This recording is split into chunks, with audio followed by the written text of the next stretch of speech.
आप देख रहे हैं प्रोग्राम आज 7 बजे और मैं हूं आपके साथ सवेरा भट्टी। खैबर पख्तूनख्वा के वज़ीर आला सुहेल आफरीदी ने इस्लामाबाद में धरना तो ख़त्म कर दिया है, ताहम वो chief justice Islamabad high court से मुलाकात करने के ख्वाहिशमंद थे। ताहम ऐसा मुमकिन तो नहीं हो सका और वो धरना ख़त्म करने के बाद अब इस्लामाबाद हाई कोर्ट पहुँचे थे। उनका ये मौक़िफ़ भी सामने आया है कि वो चीफ जस्टिस से मुलाकात में बानी PTI से मुलाकात की दरख्वास्त दायर करना चाहते थे। वज़ीर आला का मौक़िफ़ था कि उनकी सुनवाई नहीं हुई। चीफ जस्टिस की तरफ से पैगाम मिला, मैं आपसे नहीं मिल सकता। सुहेल आफरीदी ने मंगल को हाई कोर्ट के बाहर भी अडियाला जेल के बाहर दोनों तरफ जमा होने का ऐलान किया है, जबकि वज़ीर इत्तलात अता तारर ने इस मौके पर इस पर शदीद रद्द अमल ज़ाहिर किया और साथ ही उन्होंने तनकीद करते हुए एक मौक़िफ़ इख्तियार किया कि वज़ीर आला सुहेल आफरीदी ने ऐसा सियासी तर्ज़ अमल अपनाया है जिसमें सूबे के अवाम को गवर्नेंस देना पसे पुश्त चला गया है। जी हाँ, क्योंकि KP हुकूमत ने अवाम को गवर्नेंस देने के बजाय सियासी खेल को तरजीह दी है, क्योंकि तहरीक इंसाफ की सारी तवज्जो अब गैर कानूनी मुतालबे पर मरकूज हो गई है। साथ ही PTI की तरजीह अमन और अवामी रिलीफ के बजाय इस्लामाबाद की सियासत है। तहरीक इंसाफ की खातून सियासतदान ने पाकिस्तान दुश्मन मुहिम भी चलाई है और ये जो तर्ज अमल है वो खुली पाकिस्तान दुश्मनी बताती है। दूसरी जानिब सेनेट इजलास में PTI सेनेटर्स ने भी शदीद एहतजाज किया है और बानी PTI से मुलाकात कराओ के नारे लगाए गए, डाइस भी बजाए गए। वफाकी वजीर तारिक फजल चौधरी ने बानी PTI की खराबी सेहत से मुतालिक ज़ेरे गर्दिश जो खबरें थी उनको झूठ पर मबनी करार दे दिया है और ये कहा गया उनकी जानिब से कि बानी PTI की जो सेहत है वो बिल्कुल ठीक है।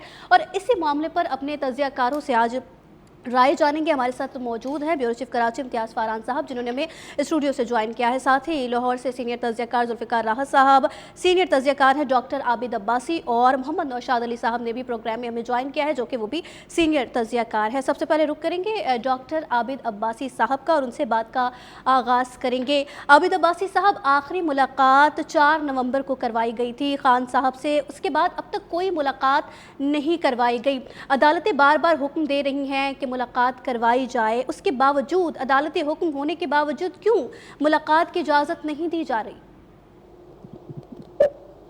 देखिए जी, इसमें मुलाकात की इजाज़त जो कानून के दायरे में बनती है, जो आइन मुल्क की इजाज़त देता है, उसमें बिल्कुल मुलाकात होनी चाहिए। लेकिन ये बात भी दुरुस्त है कि PTI जो है वो बानी PTI इमरान खान से मुलाकात को एक सियासी स्टंट के तौर पे, एक सियासी अपनी एक्टिविटी को जनरेट करने के तौर पे भी इस्तेमाल कर रही है। अब देखिए कि वहाँ पे बाहर वो लोग बैठे रहते हैं, धरना देते हैं, हर चीज का एक कानूनी तरीकाकार होता है। मैं ये नहीं कह रहा कि पाकिस्तान का जो जुडिशल सिस्टम है वो बड़ा आइडियल है और हर किसी को जो है वो 100% बर वक्त इंसाफ मिलता है, लेकिन जो कुछ भी मिलना है अदालत से ही मिलना है, अदालती तरीक़ेकार से ही मिलना है, जेल मैनुअल के जरिए से मिलना है और मुल्की कानून के तहत मिलना है।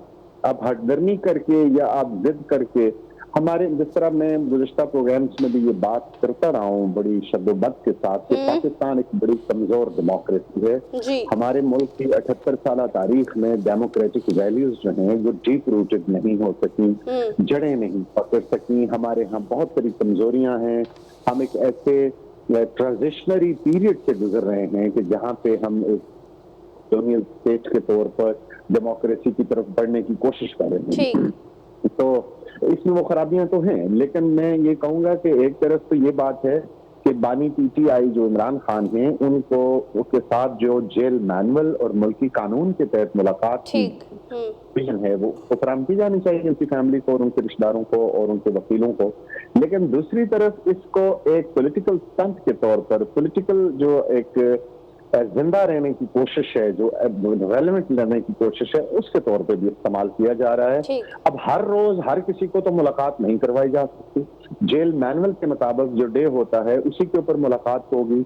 अब कानून में कहीं पता नहीं लिखा हुआ है कि नहीं लिखा हुआ कि एक सूबे में जहां आपकी हुकूमत होगी, आपका वजीर आला होगा और उस पार्टी का सरबरा अगर जेल में होगा तो वजीर आला को कोई स्पेशल प्रोटोकॉल या स्पेशल जो है प्रोविजन मिलेगी मुलाकात के लिए। मेरा नहीं ख्याल कि कहीं कानून में लिखा हुआ है ये बात। हाँ, ये जरूर है कि जो मुल्की कवानीन हैं, जो मुल्की आइन कहता है और जो जेल के मैनुअल हैं उनसे उनको मुलाकात मिलनी चाहिए। लेकिन ये कि PTI चीजों को हाईलाइट करना जानती है, ड्रामेटाइज करना जानती है, पोलिटिसाइज करना जानती है। नहीं, इस मुल्क में पहले भी बहुत सारे बड़े बड़े कद के पॉलिटिकल लीडर जेलों में रहे हैं, उनसे कितनी मुलाकातें होती रही।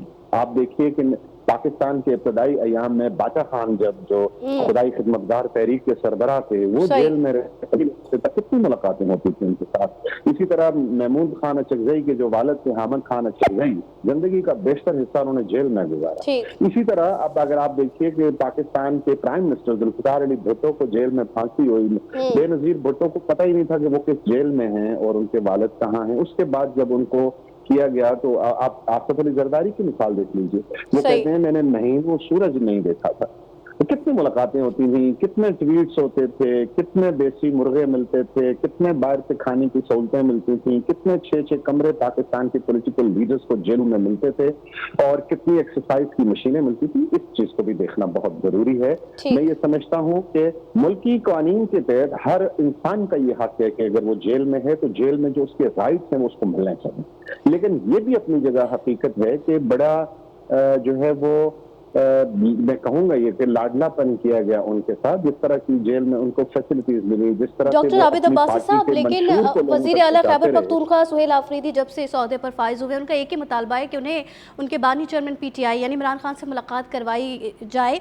अब वो कह रहे हैं कि तमाम आईनी और कानून रास्ते हम अपना चुके हैं, अब ऐसा कौन सा रास्ता बचा है कि जिसके बाद खान साहब से मुलाकात करवाने दी जाएगी? क्योंकि वो आज जो है चीफ जस्टिस साहब से भी मिलना चाहते थे, जिस के जानिब से फिर इनकार कर दिया गया chief justice Islamabad high court की जानिब से। वो कह रही है कि ना वो मिले और उन्होंने जो है अदलिया से रिक्वेस्ट की है कि हमें आपसे इंसाफ की उम्मीद है, अगर आप इंसाफ ना दे सके तो फिर अवाम के गुस्से को आप जानते हैं, अवाम का गुस्सा कम नहीं हुआ तो अवाम सड़कों पर निकलेगी, फिर अपना कानून खुद बनाएगी, इस तरह पाकिस्तान तितर बितर हो जाएगा। सर, धमकियां उन्होंने दी हैं, लेकिन बात फिर वही आती है कि जो भी इंसाफ मिलना है वो अदलिया से मिलना है। कहीं नहीं लिखा हुआ है कि एक सूबे का वजीर आला चीफ जस्टिस से पर्सनल मुलाकात करके कोई जो है लीगल जो फैसिलिटी है वो ले सकते हैं। उनको वहां पे रिट दायर करनी चाहिए, जो तरीकाकार है पाकिस्तान की अदलिया के अंदर उसको एग्जॉर्ट करना चाहिए, उसके ऊपर में अमल करना चाहिए और उसी के जरिए से आगे बढ़ना चाहिए। मैंने पहले अपनी बात के शुरू में ये कहा था कि मैं ये बात नहीं समझता कि पाकिस्तान की जुडिशरी जो है वो कोई बहुत ज्यादा आइडियल जुडिशरी है, लेकिन हम इसी मुल्क में रहते हैं, हमें इसी निजाम को साथ साथ ठीक करने की स्ट्रगल भी करनी है और इसी निजाम के अंदर, इसी जुडिशल सिस्टम के अंदर से हमें इंसाफ लेने की कोशिश भी करनी है। चीफ जस्टिस से बराह रास्त मुलाकात क्यों हो किसी सूबे के वजीर आला? कोई इसकी प्रेसिडेंट है? पहले बात यह है कि वो कानून का रास्ता अपने वकीलों के जरिए से रिट दायर करें, पिटिशन दायर करें, रिक्वेस्ट दायर करें और उसको परस्यू करें और उसी को आगे, अगर एक अदालत से उनको इंसाफ नहीं मिलता उनके बकौल, तो दूसरी अदालत से लें। ये धमकियां कि अवाम उन्नास कानून को अपने हाथ में लेंगे, ये हम सब जानते हैं कि वो कानून हाथ में लेते रहे हैं। PTI का ये वतीरा रहा है कि जब इमरान खान को अरेस्ट किया गया तो उन्होंने मुल्क जाम करने की आखिरी काल 2, आखिरी काल 3, आखिरी काल 4, 5, 6, 7 ये चलता रहा है और ये अदलिया का बाजू मरोड़ कर इंसाफ नहीं मिलता। आपको सब्र से और अपनी लीगल जो प्रोसीडिंग्स हैं उन्हीं के जरिए से इंसाफ लेना होता है। ठीक है, आपने कहा कि कानून और आईनी तरीके से मुलाकात का हक दिया जाना चाहिए और हक ये होना भी चाहिए। जुल्फ़िकार राहत साहब, जैसे कि डॉक्टर आबिद अब्बासी साहब की जानिब से कहा गया है कि हक होना चाहिए कानूनी और आईनी तरीके से मुलाकात का, लेकिन जो ये तरीक़ाकार और जो ये रास्ता इख्तियार किया गया है वज़ीर आला खैबर पख्तूनख्वा सुहेल आफरीदी और PTI की जानिब से, ये दुरुस्त नहीं है। ये सवेरा मेरे साथ मुखातब है? जी जुल्फ़िकार साहब। बिल्कुल सवेरा, ये जिस तरह उन्होंने बात की है, बिल्कुल ये इस पे इतराज करना चाहिए। और माजी के अंदर भी हम देखते हैं कि हमारे जो पॉलिटिकल लीडर्स हैं मुख्तलिफ पार्टीज के, अदलिया के साथ इनका रवैया ऐसा ही रहा है कि एंग्रो कोर्ट्स भी हमारी सियासी क़यादत ने इन कोर्ट्स को कहा सही, और मियां नवाज शरीफ साहब का तो अभी भी गिला आपने सुन लिया और वो साकिब निसार साहब को, जस्टिस खोसा साहब को या बाकी लोगों के को कैसे पुकारते रहे या कैसे मुखातब करते रहे। तो ये एक रवायत इस मुल्क के अंदर हम देख रहे हैं। और फिर हमने ये भी देखा कि फजल रहमान साहब को नैब ने बुलवाया तो वो पूरा लश्कर लेके चले गए और अगले दिन नैब ने नोटिस वापस ले लिया। फिर हमने ये भी देखा कि अहमद वली खान को एक दिन बुलाया तो उन्होंने कहा जज साहब आपको इज्जत चाहिए या नहीं चाहिए, सही सीधा सीधा उनको तड़ी लगाई और जज साहब पीछे हट गए। अब सवाल ये है कि जहाँ पे रूल ऑफ लॉ की ये सिचुएशन होती है, जिस तरह के हालात यहाँ पे हम फेस कर रहे हैं, तो ऐसे हालात के अंदर फिर बदकिस्मती से इस तरह की जथाबंदी और इस तरह की धमकियां और इस तरह की बातें होती रहती हैं। ये मैं इसको कोई ये नहीं कह रहा, कोई जस्टिफाई नहीं कर रहा, ये गलत बात है, ये किसी सूरत में नहीं होनी चाहिए। लेकिन सवाल ये है कि इसका कहीं से आगाज तो होना है, कहीं से तो इसको रोकना पड़ेगा। अब भी जुडिशरी, अच्छा ये तो एक पॉलिटिकल साइड है ना कि जी किसने किस वक्त क्या कहा। जब फैसला आपके हक में आता है तो आप खुश हो जाते हैं, अदलिया बहुत अच्छी है। जब फैसला खिलाफ आता है तो अदलिया बहुत ही बुरी हो जाती है। एक तरफ तो ये पॉलिटिकल साइड है, पॉलिटिकल लोगों का ये नैरेटिव है। दूसरी तरफ अदलिया का जो रवैया है उसमें जस्टिस मुनीर भी हम देखते हैं, हम भगवान दास भी देखते हैं, हम और भी बहुत सारे लोग देखते हैं, जस्टिस सरफराज डोगर को भी देखते हैं, हमने मार्शल के दौर में देखे। तो इसमें बदकिस्मती से जुडिशरी ने भी बहुत ज्यादा कॉम्प्रोमाइज की है। ठीक, ये सिर्फ इतना कुछ सिंपल कहानी नहीं है कि ये सीएम केपीके का गिला है और शिकवा है, ये एक लंबी कहानी है। ये जुडिशरी को लोग क्यों इस तरह करते हैं, क्यों कहते हैं, क्यों गिला करते हैं, क्यों जुडिशरी लोगों की उम्मीदों में पूरा नहीं उतरती, और क्यों सिलेक्टिव इंसाफ मिलता है, और किसको मिलता है और किसको नहीं मिलता। ठीक, इसमें देखें, इस पे तो किताबें लिखी जा सकती हैं, लेकिन मैं फाइनली ये इस बात पे मेरा आर्गूमेंट्स ये है कि भाई ये जरूरत क्यों पेश आती है, क्यों सीएम केपीके ये कह रहे हैं, आप ये नौबत क्यों लेके आ रहे हैं, और जुडिशरी ये सिलेक्टिव इंसाफ वाला मामला खत्म क्यों नहीं करती है। अगर ये जजेस के अंदर इतना नहीं है कि ये इंसाफ किसी को दे सके, ये 40 साल के बाद जी 40 साल के बाद अगर भुट्टो साहब का जो कत्ल था, अदालती कत्ल, उसको उसके ऊपर अदलिया ने फैसला दिया, तो क्या एक प्राइम मिनिस्टर वापस आ जाएगा इस फैसले से? ठीक, क्या उसको कोई रियलाइज करेगा? क्या जो पीपल्स पार्टी ने, जो उसकी फैमिली ने, खानदान ने सफर किया, उसका कोई जवाब है? वो किससे सवाल करें? इससे बड़ा कोई मुकदमा किसी दुनिया की जुडिशरी के ऊपर हो सकता है? ठीक, और उसका भी ये तो कह दिया कि ये एक अदालती कत्ल था, लेकिन ये किसी ने नहीं कहा कि भाई उसका जुम्मेदार कौन है, और जो जुम्मेदार जजेस हैं उनको भी कुछ सजा हो जाती तो शायद ये चैप्टर ही क्लोज हो जाता। तो ये एक सिलेक्टिव इंसाफ इस मुल्क के अंदर देने का एक सिलसिला चल रहा है, डे वन से चल रहा है। मेरा ख्याल है ये नहीं होना चाहिए। अब किसी को भी शिकवा नहीं होगा, सीएम केपीके के अल्फाज के ऊपर मुझे भी इतराज है, आपको भी इतराज है, इस तरह नहीं होना चाहिए।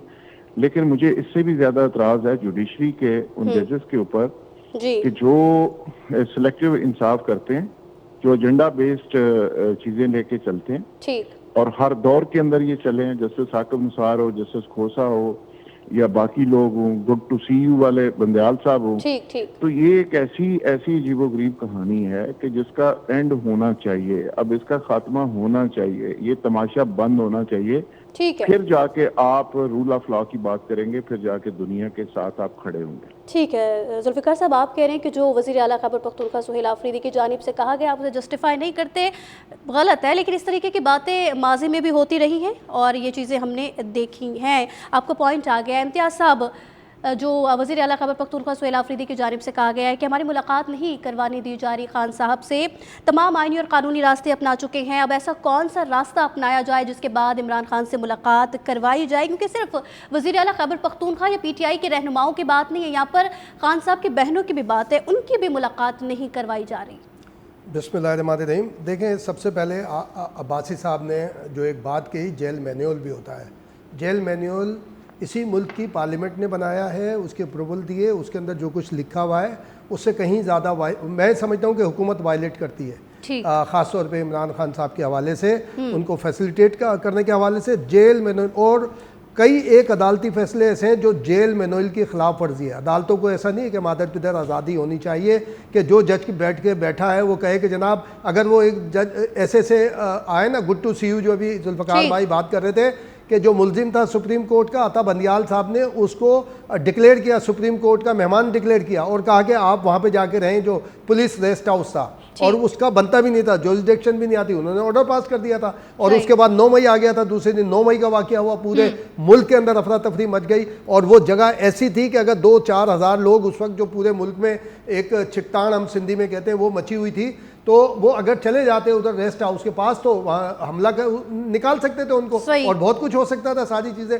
तो अभी उससे निकले आप आके देखें। जब सुहेल आफरीदी, मैं ये समझता हूँ कि ये इनको ना बानी से मिलने का मामला है ना कुछ है, एक पॉलिटिकल बयानिया और मीडिया का एक मीडिया रिपोर्ट वाली बात है, उसमें वो कामयाब है, उसमें बिल्कुल पीटीआई कामयाब है। ठीक है, क्या सब आप कह रहे हैं कि ये बानी से मिलने का मामला नहीं है, ये पॉलिटिकल बयानिया है, आप कह रहे हैं, तो फिर मिलवा दिया जाए ना। देखिए ऐसे कैसे, फिर इसका मतलब है कि मैं और आप भी कल आगे खड़े हो जाएंगे कि हम मैं तो समझता हूं जो चीफ जस्टिस से मिलने गए, चीफ जस्टिस ने कहा मैं नहीं मिलूंगा, उन चीफ जस्टिस की जिम्मेदारी बनती है कि नोटिस करें इसको सुहेल आफरीदी को कि वो एक तरह से एग्रेशन करके आए और वो एकदम आ गए। अपने भाई अटॉर्नी के जरिए जाए ना, आप एडवोकेट जनरल को कहें, खैबर पख्तूनख्वा के एडवोकेट जनरल को कहें कि उनके लिए टाइम लेकर दे। इसका मतलब है आप जत्था लेके जाएंगे, तो ये तो चीफ जस्टिस को चाहिए नोटिस करें कि उन्होंने इस तरह से तो घसीटने की कोशिश की है, अदालत को पॉलिटिक्स में घसीटने की कोशिश की है। और मिलने का एक तरीक़ाकार होता है, ऐसा नहीं होता कि आपको याद होगा जब इन्होंने कैबिनेट, इन्होंने ओथ टेकिंग हुई, उसके बाद क्या हुआ, पूरा लश्कर लेके वो चले गए, दरवाजे पे खड़े हो गए कि मुझे मिलने दें। और भाई ऐसे थोड़ी है, फिर ऐसे तो कोई भी जाए जेल में मिलने। एक तरफ तो हम ये बात करते हैं कि जनाब कानून सबके लिए यकसा होना चाहिए, इतने गरीब बंद हैं, इतने गरीब यहाँ पे हैं, उनसे तो महीनों मुलाकातें नहीं होती, इतना रश लगा होता है, जाली उस तरफ होती है, जाली इस तरफ होती है, 2-2 फीट का गैप होता है, इस तरह से औलादों से मुलाकातें करते हैं। फिर ये किस बात की बात करते हैं इक्वलिटी की कि जनाब सबका लिए कानून एक होना चाहिए। लेकिन बीइंग ए पॉलिटिशियन, एक एक्स प्राइम मिनिस्टर, बिल्कुल एक्स्ट्रा ऑर्डिनरी अटेंशन होनी चाहिए, लेकिन उसका मकसद पॉलिटिकल नहीं होना चाहिए। अब वो जत्था लेके चले गए थे कि जनाब पहले मैं मिलूंगा, फिर काबीना बनाऊंगा, फिर काबीना बनाऊंगा, नहीं मिल सके अभी तक। काबीना क्यों बना ली भाई आपने? शराइत भी रखते हैं, जैसे जुल्फ़िकार या अब्बासी साहब बात कर रहे थे, आखिरी काल नंबर 1, आखिरी काल नंबर 2, आखिरी काल नंबर 3। तो ये एक पॉलिटिकल बयानी के लिए हो रहा है और इस पर वो कामयाब है। और इसके ऊपर जो काउंटर है गवर्नमेंट, एक तो ये हुकूमत की समझ नहीं आती, जिसको देखो पीटीआई और इमरान खान पर तबसरा करने के लिए बिल्कुल तैयार बैठा हुआ है। और खुदा के वास्ते छोड़ दो, ये आपके अगेंस्ट जा रहा है। वो अपनी इतनी कैंपेन नहीं चला रहे जितनी मुस्लिम लीग नून उनकी कैंपेन चला रही है, चाहे वो चीफ मिनिस्टर हो, चाहे वो कोई मिनिस्टर हो, चाहे कोई बड़े से बड़ा बंदा हो। और वहीं से बात, जो बाबा छोड़े, आप अपना काम करें, आप बताएं अपना कि आप क्या काम कर रहे हैं, कैसे क्या हो रहा है। हर तकरीर में पीटीआई की बात जरूर की जाती है। वो बोल रहे हैं सवेरा कि अब हम मंगल को धरना देंगे, हाई कोर्ट के सामने भी और अडियाला के सामने भी। और भाई दे दें आप तो 26 नवंबर को भी आए थे फला। इसका मतलब ये कोई वकील की आवाज आ रही है, आप 2 महीने 3 महीने से मुझे बता दें, कोई वकील शिकायत कर रहा है कि मिलने नहीं दिया, कोई और कह रहा। अब जब बहनों का मामला आता है तो बहनों में भी ये गवर्नमेंट के लोग जो बैठे हैं ना, और भाई होम डिपार्टमेंट को कहें डेली बुनियादों पे इसकी रिपोर्ट जारी करे, एलामिया जारी करे, जो भी मामला होता है क्लियरिफिकेशन। ये मिनिस्टरों को क्या जरूरत पड़ी है, पॉलिटिकल लोगों को क्या जरूरत पड़ी है? और जेल का एक वो बनाए, हम सिंध में देखते थे ना, सारी चीज एक जेल मेनोइल के हिसाब से एक फोकल पर्सन रख दे, रोजाना एक एलामिया जारी कर दे। अब बहनों का भी मामला क्या होता था, दोनों बहनें मिलती थी, अलीमा साहिबा की मुलाकात नहीं होती थी, नहीं कराई जाती थी या नहीं करती थी, ये एक अलग डिबेट है उसमें। भाई मुलाकात तो होती थी, फिर वो दूसरी बहन आगे बताती थी, और कल भी ये कहा कि भाई मुलाकात हो गई। अब सुहेल आफरीदी साहब बार बार के जी मैं जाऊंगा, मुझे मिलने दे, और जाते हैं वो 100-200 लोगों को लेके, सारी चीजें लेके, एक तरीकेकार है। और ये जो बोलते हैं ना अदालती हमें अहकामात हैं, 1 से 2 से ज्यादा ये अहकामात नहीं दिखा सकते, परमिशन नहीं दिखा सकते, उसी को फॉलोअप में लेते हैं। जनाब अदालत, भाई अदालत ने अगर आपको इजाजत दी है ना, उसी अदालत में कंटेम्प्ट ऑफ कोर्ट में चले जाएं, हुकूमत के खिलाफ चले जाएं, जेलर के खिलाफ चले जाएं। उसमें अभी तक कोई नहीं गया, उसमें बोलते हैं जी मिलने नहीं दे रहे, ये सारी चीजें नहीं करने दे रहे। अब मंगल को कहा है कि जनाब हम धरना भी देंगे, अडियाला के सामने भी और हाई कोर्ट के सामने भी धरना देंगे। और अब भाई आपको एक और वकील आपको 2-3 महीने से कोई नजर नहीं आ रहा होगा जो इस तरह की कोई बातें कर रहा हो, जो बानी पीटीआई का केस लड़ रहा है या उनको रिप्रेजेंट कर रहा है लीगली। और बहुत लतीफ खोसा समेत बहुत सारों को देखें, अब आपको उस तरह एक्टिव नजर नहीं आते। तो सुहेल आफरीदी सही काम कर रहे हैं, उन्हें जो टास्क दिया गया है उसी के ऊपर काम कर रहे हैं, लेकिन उसके काउंटर के ऊपर जो है ना ये काम करना चाहिए। अगर बिलफर्ज सवेरा अगर इमरान खान साहब को मुंतकिल कर दिया जाता है या उनका केस बिल्कुल ऐसे ही जैसे पीटीआई के दौर में आसिफ जरदारी फरियाल तालपुर साहिबा का केस इस्लामाबाद ट्रांसफर कर दिया था, और बोले जी अगर ये कराची ट्रांसफर हो जाए क्या आएंगे सुहेल आफरीदी साहब, क्या आएंगे दूसरे लोग उधर सामने?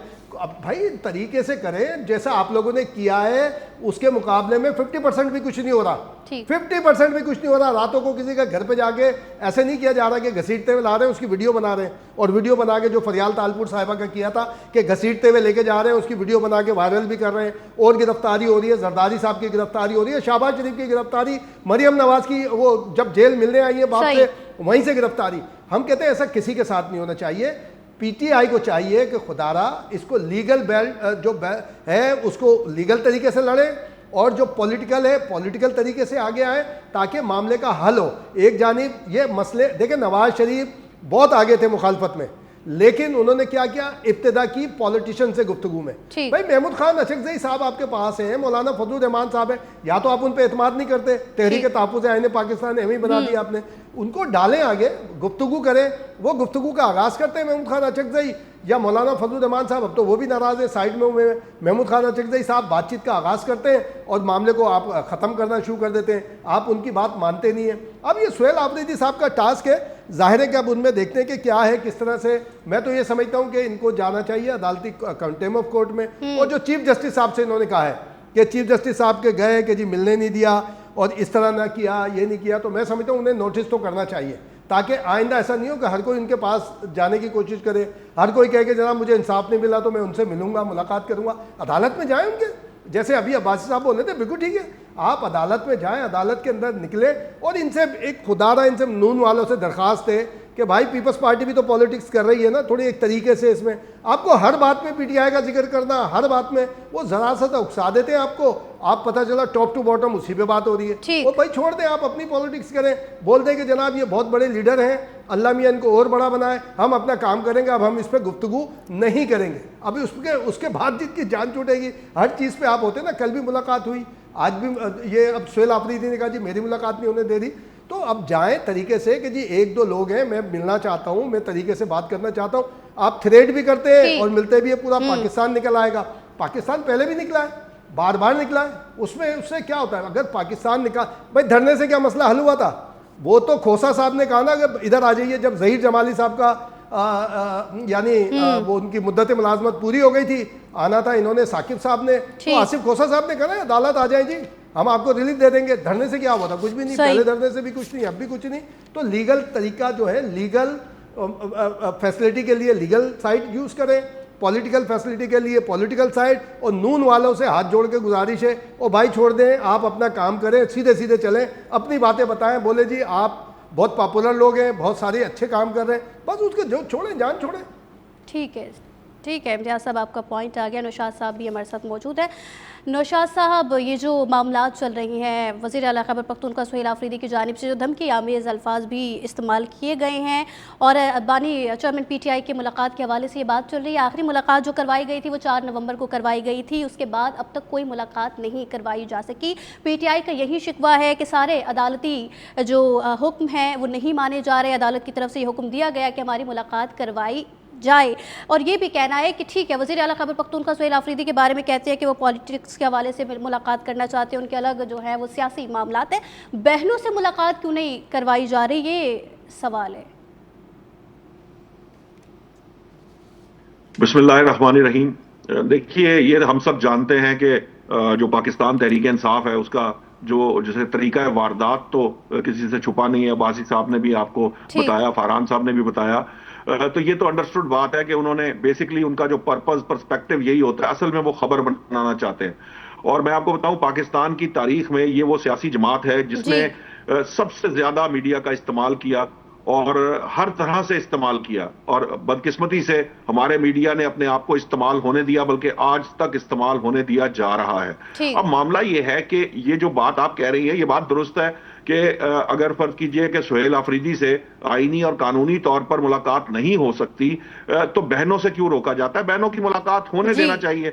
इसलिए होने देनी चाहिए कि अब जब गवर्नमेंट ये जानती है कि इन्होंने एक पॉलिटिकल स्टंट बनाना है, तो उन्हें ये मौका फराहम नहीं किया जाना चाहिए जिसके जरिए वो ये सारा जो शोर शराबा है अडियाला के बाहर ये करें और ये स्टंट बनाएं। आप देखिए, कल से सुहेल आफरीदी साहब जो है वो मीडिया पे छाए हुए हैं, बावजूद इसके कि ना सिर्फ वो हरीपुर से इंतखाबात हार चुके हैं, बल्कि लाहौर से भी इंतखाब हार गए। और ये वो 2 हलके हैं जहां से पाकिस्तान तहरीक इंसाफ इंतखाब लड़ रही थी, लड़ तो वो तकरीबन हर जगह से रही थी। वो अलग बात है कि आजाद खड़े हुए थे इनके लोग, और उनको जो वोट्स मिले हैं वो बड़े, जिसे कह लीजिए कि एस्टॉनिशिंग नंबर है। क्योंकि अगर फर्ज कीजिए कि ये नंबर कंटिन्यू हो रहा है पाकिस्तान तहरीक इंसाफ के लिए, तो इसका मतलब ये है कि पंजाब से पाकिस्तान तहरीक इंसाफ का सफाया हो चुका है।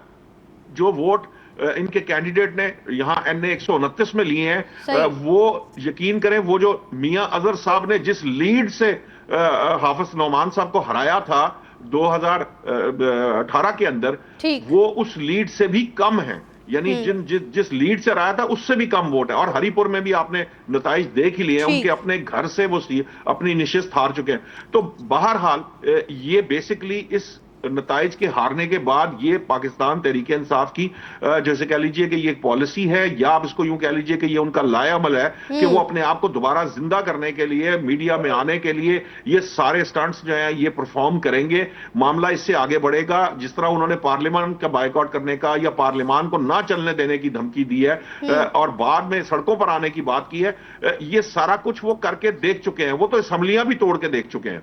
ये सिर्फ पार्लियामान ना चलने देने की बात नहीं है, उन्होंने पार्लियामान से इस्तीफे भी दिए, उन्होंने असेंबलियां भी तोड़ी, उन्होंने जो है पार्लियामान को, आपको याद होगा, हुकूमत खत्म करने की कोशिश भी की, जिसको गैर आईनी करार दिया अदालतों ने। ये सारा कुछ वो करते आए हैं, लेकिन इस सब का नतीजा कुछ भी नहीं निकला, मां सिवाय इसके कि वो अपने वोटर्स को सेटिस्फाई करते। एक्चुअली ये उस हार जो उनको शिकस्त हुई है, ये वो तासुर जाहिर करने की कोशिश कर रहे हैं, जो उनके वोटर के जहनों में बड़ा इंपॉर्टेंट, जिसे कह लीजिए कि एक तरह की मोहर सब्त होगी। क्यों? इसलिए कि पंजाब में जो पोजीशन सामने आई है, ये वाज़े तौर पर ये डिस्कशन यहां हमारे यहां लाहौर में भी है और पंजाब में हो रही है कि लोगों ने कारकर्दगी पर वोट देना शुरू कर दिया है। ठीक है, ये वो पॉइंट है जो उनके लिए बहुत प्रॉब्लमेटिक है, क्योंकि कारकर्दगी की जब बात की जाएगी तो पाकिस्तान तहरीक इंसाफ कहीं स्टैंड कर ही नहीं सकती। वो तो पीपल्स पार्टी सिंध के से भी बहुत पीछे जा गिरेगी। तो उनका जो तरीका था वो ये था कि आप अपने आप को न्यूज में रखते थे, स्कैंडलाइज रखते थे। जी नौशाद साहब, फिर ये जो मुलाकात का ड्रामा रचाया जा रहा है पीटीआई की जानिब से कि हमारी मुलाकात नहीं करवाई जा रही, मुलाकात नहीं करवाई जा रही, और खराबी सेहत के हवाले से जो बानी चेयरमैन पीटीआई की अफवाहें चल रही हैं, उसे वफाकी वजीर जो हैं तारिक फजल चौधरी ने उस खबरों को मनगढ़ंत करार दे दिया। उन्होंने कहा है कि वो बिल्कुल सेहतमंद है और बिल्कुल ठीक है। आप नहीं समझते कि कम अज़ कम बहनों को मुलाकात करवाने दी जाए ताकि ये सारी अफवाहें दम तोड़ जाएं? जी, मैंने तो पहले ये कहा कि जहां पर ये जिस चीज को ये इस्तेमाल करना चाहें वो रास्ते बंद किए जाने चाहिए। लेकिन अगर आप ये जो इंडिया और अफगानिस्तान और ये पीटीआई का जो एक ओवरऑल सिस्टम है, इसको अगर आप गौर से देखें तो आपको एक पैटर्न नजर आएगा। ये पैटर्न क्या है कि ये अपने एक ट्विटर अकाउंट के जरिए पहले एक ट्वीट कराते हैं, उसके बाद उस ट्वीट को व्हाट्सएप ग्रुपों में भेजते हैं, उसको फिर यहां से अफगान मीडिया के थ्रू, इंडियन मीडिया के थ्रू उस पर डिबेट जारी कराई जाती है। और ये सारा कुछ करने का मकसद उस बेसिकली जिसे कह लीजिए कि प्रेशर को बिल्ड करना है, जो बज़ाहिर हुकूमत की तरफ है, लेकिन एक्चुअली जो इस प्रेशर को बिल्ड करना जो आपको सामने नजर आ रहा है मीडिया को, दरअसल उसके पीछे एक्चुअली वो वजह है जो मैं आपको बता रहा हूं कि ये कोशिश ये की जा रही है कि जो इन्हें शिकस्त हुई है वो अंडर डिस्कशन ना आए, अंडर डिबेट ना हो। आम आदमी, खास तौर पर न्यूट्रल वोटर जो है, उस पर जो इम्पैक्ट जाता है कि ये जो पीटीआई का जो इन्होंने जिसे कहते हैं ना सो कॉल्ड अपने खुद से एक डिजाइन किया हुआ है कि सबसे बड़ी पार्टी, सबसे ज्यादा वोट लेने वाली पार्टी, शायद जो इंडिया की और बरतानिया की और अमेरिका के अंदर भी जो इंतखाबात होते हैं उसमें वोट पाकिस्तान तहरीक इंसाफ को पड़ता है। ये जो फिनोमेना क्रिएट करने की कोशिश करते हैं पाकिस्तान तहरीक इंसाफ वाले, ये इसको बेसिकली इसको होल्ड करने की कोशिश कर रहे हैं। तो असल मसला यह है कि उन्हें यह प्रॉब्लम आई थी और यह बाकायदा प्लानिंग के तहत करते हैं, बहुत तरीके से यह मामला करते हैं। अब हुकूमत की जो नालायकी कह लीजिए या गलती कह लीजिए वो यह है कि जहां उन्हें वो मौका फराहम करती है इनको खुल खेलने का, वो मौका हुकूमत को नहीं फराहम करना चाहिए। क्योंकि अगर हुकूमत मौका फराहम करेगी तो इनका इंफ्रास्ट्रक्चर जो है वो सिर्फ पाकिस्तान में नहीं है, ये यूएस से लेकर यूके, बरतानिया और इंडिया और अफगानिस्तान, ये सब एक नेक्सस है बहुत बड़ा सोशल मीडिया का, जो प्रॉपर तरीके से डिजाइन किया हुआ है। इस पे बिलियंस ऑफ डॉलर की, मिलियन नहीं बिलियंस ऑफ डॉलर की इन्वेस्टमेंट है और ये मिलियंस ऑफ डॉलर इस्तेमाल किए जाते हैं इस मामले के अंदर। यहां से पैसा कमाया भी जाता है और यहां खर्च भी किया जाता है। ये पूरा एक सिस्टम है जिसके तहत ये पीटीआई जो है वो अपने आप को ऑपरेट कराती है। अब हुकूमत को ये चाहिए कि वो जो बानी की बहनें हैं उन्हें मुलाकात रूटीन में करने दे। ये जो आईनी और कानूनी सुकम निकाला हुआ है हुकूमत ने जो सीएम का, हो सकता है कि अगर वो फर्ज करें वो दुरुस्त समझते हैं तो यहां तक तो हुकूमत का मामला जैसे कह लीजिए कंट्रोल कर सकती है, लेकिन जब बहनों को भी रोक दिया जाएगा मिलने से तो फिर अल्टीमेटली पीटीआई उसका फायदा उठाती है। आप ये देखिए कि सुहेल आफरीदी साहब ने कोर्ट के अंदर कोई पिटीशन दायर नहीं की, जो अलीमा खान साहिबा ने तौहीन अदालत की पिटीशन दायर की। क्यों? इसलिए कि उनको पता है कि जो 24 मार्च का ऑर्डर था वो अपने तौर के ऊपर उसके ऊपर कोर्ट्स को इस्तेमाल कर सकती हैं। और ये भी एक मामला था कि अदलिया की जो आदत उन्हें पड़ी हुई थी कोर्ट्स इस्तेमाल करने की और कोर्ट्स के जरिए रिलीफ लेने की, वरना तो शायद पाकिस्तान में किसी कैदी को इतनी सहूलत नहीं दी गई जितनी सहूलत जो है वो बानी तहरीक इंसाफ को दी गई। जा रहा है कि मुलाकात नहीं करवानी दी जा रही, बानी चेयरमैन पीटीआई से मुलाकात नहीं करवाई जा रही। आप कह रहे हैं कम से कम बहनों से मुलाकात करवाई जाए ताकि जो पीटीआई ड्रामा रचा रही है और जो अफवाहें गर्दिश कर रही हैं ये सब दम तोड़ जाएं और इस हवाले से जो मनगढ़ंत खबरें चल रही हैं वो भी ख़त्म हो जाए। आपका पॉइंट आ गया। इसी के साथ प्रोग्राम में वक्त हुआ एक ब्रेक का और ब्रेक के बाद हम बात करेंगे अफगान तालिबान को भारत की जो पुष्ट पनाही हासिल है उस हवाले से।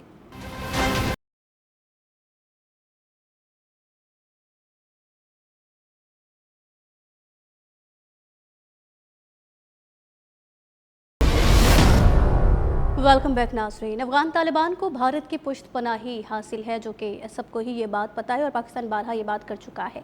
और यही वजह है कि दहशतगर्दी के लिए अब अफगान सरजमीन का इस्तेमाल जो है वो मामूल बनता जा रहा है। और पाकिस्तान में दहशतगर्दी के लिए कई बार अफगान सरजमीन इस्तेमाल की गई है। पाकिस्तान ने शदीद रद्द-ए-अमल भी जाहिर किया है कि मुल्क में दहशतगर्दी का जो भी वाक़या होता है उसमें दहशतगर्दी अफगानिस्तान से ही होती है और दहशतगर्द अफगानिस्तान से ही आते हैं। लेकिन अब तो नौबत यहाँ तक पहुँच गई है कि सिर्फ पाकिस्तान नहीं बल्कि ताजिकिस्तान भी अफगानिस्तान से मुतासिर हो रहा है। ताजिकिस्तान में भी अफगानिस्तान से हमले किए जाने लगे हैं। गुज़िश्ता दिनों ताजिकिस्तान में अफगानिस्तान से ड्रोन हमले किए गए हैं जिनमें चीन के 3 बाशिंदे हलाक हुए हैं और जिस पर न सिर्फ चीन बल्कि पाकिस्तान का भी शदीद रद्द-ए-अमल सामने आया है। इस वाक़े को लेकर हम अपने माहिरीन की तरफ चलते हैं। हमारे गेस्ट हमारे साथ मौजूद हैं। डॉक्टर आबिद अब्बासी साहब, अफगान तालिबान को भारत का सपोर्ट हासिल है, ये बात किसी से ढकी छुपी नहीं है और ये भी पता है कि दहशतगर्दी के लिए अफगान सरजमीन का इस्तेमाल अब मामूल बन गया है।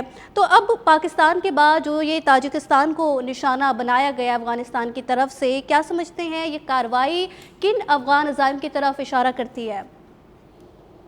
जी, ये आपने दुरुस्त कहा कि कोई ये अज़ाइम अब तक छिपे नहीं हैं। ये ग्रेटर नेक्सस है between India and obviously India बतौर एक प्रॉक्सी को यूज कर रहे हैं अफगानिस्तान की उस इंटरिम गवर्नमेंट को, आई मस्ट से।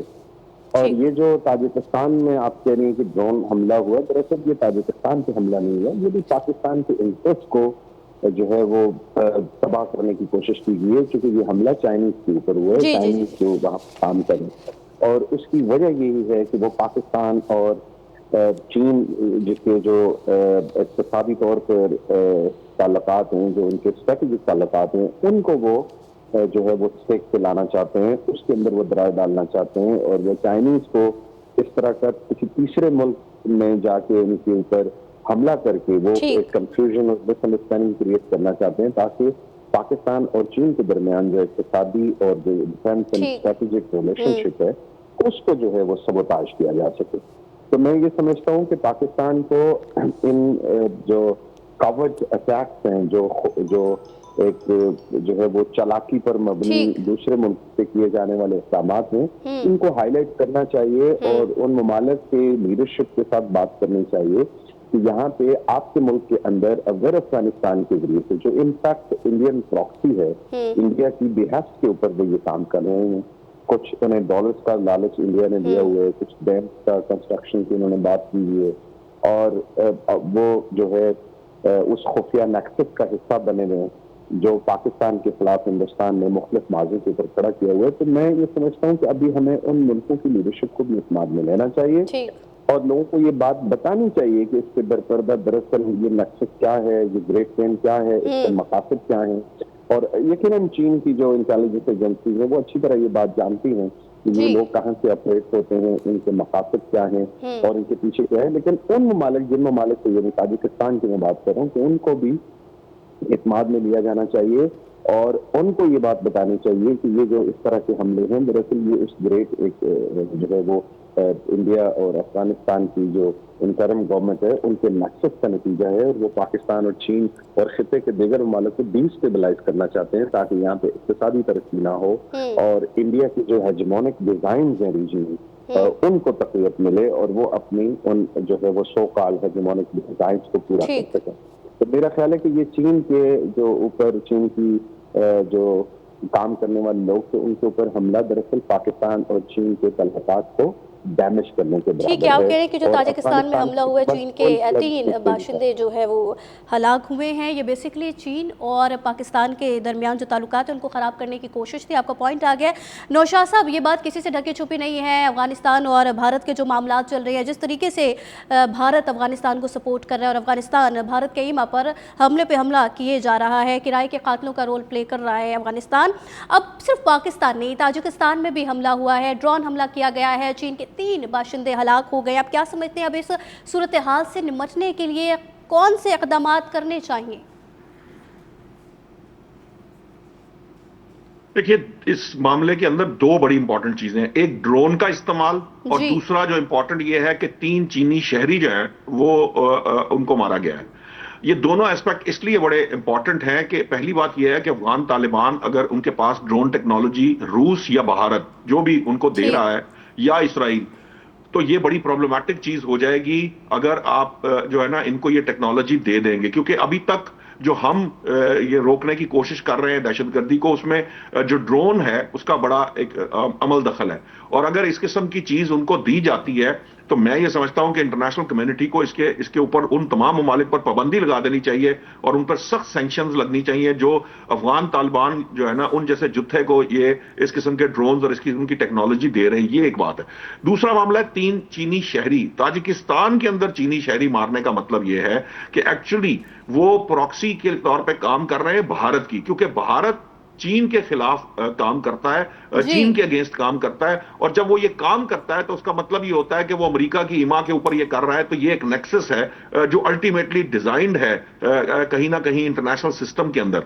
सो ये जो 2 एस्पेक्ट इसलिए इंपॉर्टेंट है, और पाकिस्तान के लिए इसमें मैटर ऑफ कंसर्न ये है जो ड्रोन टेक्नोलॉजी है, और दूसरी बात ये है कि देखिए इससे एक और बात साबित हो गई, पाकिस्तान का एक और मौक़िफ़ साबित हो गया, और वो ये है कि एक्चुअली इंडिया दुनिया भर में दहशतगर्दी एक्सपोर्ट कर रहा है। अब वो जहां पे वो बाकी काम कर रहा था, अब उन्होंने अफगानियों को जब प्रॉक्सी के तौर पर फुल फ्लेज इस्तेमाल करना शुरू किया था, वो इस हद तक भी चले गए हैं कि अब वो किसी भी सॉवरन मुल्क के अंदर डायरेक्ट अटैक करवा रहे हैं और अपने मकासद हासिल करने की कोशिश कर रहे हैं। ऐसा नहीं था कि वो चीन के अंदर ये पहले नहीं हो रहा था। चीन की लड़की पसंद तंजीम जो मुसलमानों की है उसको ये अफगान तालिबान हवा दे रहे थे। उससे पहले दीगर ममालिक ताजिकिस्तान के अंदर भी ये एक प्रॉपर जो उनकी एक तहरीक है उसको अफगान तालिबान न सिर्फ सपोर्ट करते हैं हर तरह की, बल्कि वहां पर भी उसको हवा दे रहे हैं। ईरान के अंदर भी जो कुछ अफगानियों ने और भारतीयों ने मिलकर किया है वो ईरान के सामने, इसीलिए ईरान अब जो है वो पाकिस्तान की तरफ उसका झुकाव इस हद तक चला गया कि उन्होंने हमें ब्लैंक चेक दे दिया। ईरान ने हमें ब्लैंक चेक दिया है कि जी पाकिस्तान जो कहेगा, जिस तरह से कहेगा, हम वो करने को तैयार हैं। क्यों? इसलिए कि उनको ये नजर आया है कि इसराइल, भारत और अफगानिस्तान ये कह लीजिए एक ही सिक्के के 3 रुख हैं, और इसमें से 2 रुख जो है वो इसराइल और भारत है, और तीसरा रुख बीच में कहीं छुपा हुआ है जो जिसको इस्तेमाल करके हमारे ये जो मामलात हैं ये खराब करने की कोशिश की जाती है। तो ये अब जो नेक्सस है ये खुलकर सामने आ रहा है, और इस नेक्सस के खुलने के साथ अक़वाम मुत्तहिदा में जो ये दहशतगर्दी से मुतल्लिक कमेटी में डेनमार्क बतौर चेयरमैन जब ये कहता है कि जी जो अफगान तालिबान हैं वो टीटीपी जो तहरीक तालिबान पाकिस्तान है उनकी हर तरह की मुआवनत करते हैं, उनको सपोर्ट फराहम करते हैं, उनको अड्डे फराहम करते हैं, तो ये सारी बात बिल्कुल दुनिया के सामने बिल्कुल रोज़े रोशन की तरह अयां हो चुकी है कि एक्चुअली दुनिया के अंदर दहशतगर्दी करवा कौन रहा है। दहशतगर्दी का मंबा 2 ममालिक है, इसराइल और भारत। आप सही कह रहे हैं, पूरी दुनिया के सामने ये बात अयां हो गई है कि आखिरकार ये दहशतगर्दी पूरी दुनिया में करवा कौन रहा है। आपका पॉइंट आ गया है जुल्फ़िकार साहब। जिस तरीके से देखा कि वैसे भी हमें पता है अफ़गान तालिबान को भारत की सपोर्ट हासिल है, जो कि किसी से ढके छुपी नहीं। अब जिस तरीके से डॉक्टर आबिद अब्बासी साहब की जानिब से कहा गया है कि ये जो हमला था ताजिकिस्तान में, वो ताजिकिस्तान में हमला नहीं था, बेसिकली वो पाकिस्तान और चीन के दरमियान जो ताल्लुकात है वो ख़राब करने की कोशिश थी, क्योंकि इस हमले में जो ड्रोन हमला किया गया है, चीन के 3 बाशिंदे हलाक हुए हैं। देखिए, चाइना का तो आपको पता है कि कोई एक बंदे के ऊपर अटैक भी हो जाए, जख्मी भी हो जाए, पूरी गवर्नमेंट खड़ी हो जाती है। ठीक। यहाँ पाकिस्तान के अंदर जामे हफ्सा का वाकया था, उस वक्त कुछ चाइनीज के घर पे इन्होंने किया था, तो सारी रात प्राइम मिनिस्टर जागता रहा और फोन कॉल के ऊपर रहा। और चौधरी शजात साहब कहते हैं कि वो सारी रात मेरे साथ गुफ्तगू में रहा कि जी हमारे शहरियों का क्या बना। तो वो बहुत ही कंसर्न होते हैं, वो हमारी तरह नहीं है। हमारे तो 100 बंदा दूसरे मुल्कों में जख्मी हो जाए, मारा जाए, फंस जाए, जेलों में चला जाए तो हमें परवाह नहीं होती। तो वो तो एक एक शहरी का बड़ा बदला लेने पे और उसके एंड तक पहुंचने पे, पाकिस्तान के अंदर भी जितने चाइनीज के छोटा मोटा कोई वाकयात हुए हैं तो वो बहुत ही ज्यादा उन्होंने उसको परसू किया। तो ये मेरा ख्याल है कि बहुत बड़ा वाकया है, और खासकर ऐसे वक्त में कि जब चाइना अफगानिस्तान के अंदर डेवलपमेंट करना चाह रहा है और पैसे लगा रहा है और एक बड़ा स्टेक होल्डर है, सी पैक को लेके वो आगे बढ़ रहा है और सी पैक के जरिए आगे एक खुशहाली का मैसेज लेके आ रहा है। तो ऐसे वक्त में उसको आगे से ये जवाब देना, तो इसका साफ मतलब समझ आ रहा है कि ये फुटप्रिंट है इजराइल के, ये फुटप्रिंट है इंडिया के, कि उनकी प्रॉक्सीज है वहां पे जो ये कर रही हैं। ठीक। लेकिन इसका अल्टीमेटली नुकसान अफगानिस्तान को होगा। अगर चाइना भी उधर से आग खींच लेता है तो इनका तो वाली वारस ही कोई नहीं होगा। बिल्कुल। तो मेरा ख्याल ये बड़ी नालायकी का सबूत दिया इन्होंने। और अफगान गवर्नमेंट, आप लोग तो वो बम वो क्या मारते हैं ना, अपना कुल्हाड़े के पाँव के ऊपर मारते हैं, ये कुल्हाड़े के ऊपर पाँव मारते हैं, बार बार मारते हैं। तो ठीक है, आप आपके देखें लिए क्या नतीजा निकलता है। जी, ये बड़ी नालायकी का सबूत दिया है अफगानिस्तान की जानिब से। और इसी पर जो है वो बात कर रहे थे हमारे गेस्ट जुल्फ़िकार साहब। इम्तियाज़ साहब, आपसे भी एक कमेंट लेना चाहूँगी। पाकिस्तान वाहिद मुल्क नहीं है, ताजिकिस्तान पर भी हमले किए गए हैं। अब इस सूरत हाल से निपटने के लिए आप क्या समझते हैं, कौन से इक़दामात उठाने की ज़रूरत अब आएगी? ताजिकिस्तान में दहशतगर्दी की गई है, हमला करते तो उनको ज़ाहिर का होगा। अब जो उसका ड्रोन है, ड्रोन का स्ट्रक्चर बता देगा कि ये यानी कि कहाँ से उसको प्रोवाइड किया गया है, और ये उसमें ज़ाहिर है कि तमाम चीज़ें सामने आ जाएगी जब उसकी इंक्वायरी होगी। और ये स्पॉन्सर्ड बाय भारत, इसराइल और अमेरिका, और बहुत सारे और भी हैं कि हिडन भी सपोर्टर्स हो सकते हैं। लेकिन ये बड़ा यूनिक है और इसको एक तरह से सेंसिटिव भी हम कह सकते हैं कि, और पाकिस्तान को इशारा भी देने की बात हो सकती है। एक तरफ तो चाइना के साथ कि जी चाइनीज़ को निशाना बनाया गया, ताजिकिस्तान का एक और ताल्लुक बनता है नॉर्दर्न अलायंस से, जो अहमद शाह मसूद और जनरल दोस्तम वाले, उनका वो काफ़ी वहाँ से सपोर्टिव रहते हैं, उस हवाले से भी कोई चीज़ हो सकती है। लेकिन चूँकि चीनी बाशिंदे उसमें हलाक हुए हैं, तो उसमें हम पहली प्रायोरिटी यही है हमारी गुफ्तगू की कि चाइना को यानी कि मैसेज देने की कोशिश की गई है और पाकिस्तान के हवाले से कि जी एक दरार हो। लेकिन इससे एक चीज़ कंफर्म हो गई सवेरा कि जो नौशाद भाई अक्सर कहा करते हैं कि चाइना को भी बीच में लाया गया था जब पीस की बात हो रही थी अफगानिस्तान से, और चाइना के पूरा डेलीगेशन गया था इनको समझाने अफगान तालिबान को। तो अब ये बात साबित हो गई कि ये चाइना के उसमें भी नहीं आया, यानी चाइना की बात भी इन्होंने नहीं मानी, आज चाइनीज़ पे अटैक इन्होंने कर दिया। अब बात वही बनती है इंटरनेशनल कम्युनिटी की कि अगर दहशतगर्दी में ड्रोन यूज़ हो सकता है तो फिर तो कोई तो बहुत कुछ हो सकता है। तो उस पर इंटरनेशनल कम्युनिटी क्या इनिशिएटिव लेती है? गुज़िश्ता रोज़ जो वाशिंगटन में वाक़या हुआ, अमेरिका में वाक़या हुआ, ट्रंप ने जो ऐलानात किए, उस पर किस हद तक अमल होता है, ये जाहिर है कि एक चीज़ है। मैं समझता हूँ ये पाकिस्तान को भी इशारा दिया है उन्होंने कि जनाब अगर हो सकता है कि इन फ्यूचर हम ड्रोन को दहशतगर्दी के लिए इधर भी हम इस्तेमाल कर सकते हैं। ठीक है, ये पाकिस्तान को इशारा दिया गया है कि दहशतगर्दी के लिए यहाँ भी इस्तेमाल किया जा सकता है अफगानिस्तान की जानिब से। अफगानिस्तान ने जो ड्रोन हमले किए ताजिकिस्तान पर और चीन बाशिंदे हलाक किए गए हैं, बेसिकली वो बात इस तरीके से थी कि कुछ वो ये बताना चाह रहे थे कि पाकिस्तान और चीन के जो मामलात हैं, ताल्लुकात हैं, उनको ख़राब करने के लिए ये सब किया गया। ये बात हम कर रहे थे, लेकिन प्रोग्राम के आखिर में कुछ मौजूए बहस हम बनाना चाहते हैं कराची में ई चालान के हवाले से, जो कि हमने कल भी इस मौजू पर बात की थी और आपको बताया था कि ई चालान का जो अब सिस्टम चल रहा है, पहले सिंध में और पंजाब में भी बढ़ा दिया गया है ई चालान के हवाले से। और इसी के साथ आज सिंध असेंबली में भी एक इजलास हुआ जिसमें वज़ीर क़ानून ज़िया अंजार ने इंकशाफ किया है कि चालान की वसूली के बावजूद कराची में ट्रैफिक का निज़ाम 20% भी दुरुस्त नहीं हुआ। कराची में 71 करोड़ रुपए के चालान हुए जो सही नहीं, और साथ ही 71 करोड़ रुपए की फिगर है कलेक्शन नहीं की गई, क्योंकि पहले चालान पर रकम नहीं ली जा रही लेकिन उसे शुमार किया जा रहा है। कराची में मोटरसाइकिल का 10,000 रुपए का चालान नहीं है, जबकि लाहौर में मोटरसाइकिल का चालान 20,000 रुपए रख दिया गया है। ट्रैफिक कवानीन की खिलाफ वर्जी पर हैदराबाद और सक्खर में भी चालान हो रहे हैं, जबकि दूसरी जानिब सिंध असेंबली इजलास में अपोजिशन लीडर अली खुर्शीदी ने शहर में ई चालान के निफाज पर सख्त तशवीश भी जाहिर कर दी है। इसी प्रोग्राम में हमारे साथ शरीक थे डॉक्टर आबिद अब्बासी जो कि सीनियर तज़कियाकार हैं, नौशाद अली साहब और जुल्फ़िकार राहा साहब, जबकि हमें प्रोग्राम में शरीक हमारे साथ और भी गेस्ट मौजूद थे। जुल्फ़िकार राहा साहब, आप चारों के वक्त का शुक्रिया। इसी के साथ दीजिए प्रोग्राम से सवेरा भट्टी को इजाज़त। अल्लाह हाफिज़।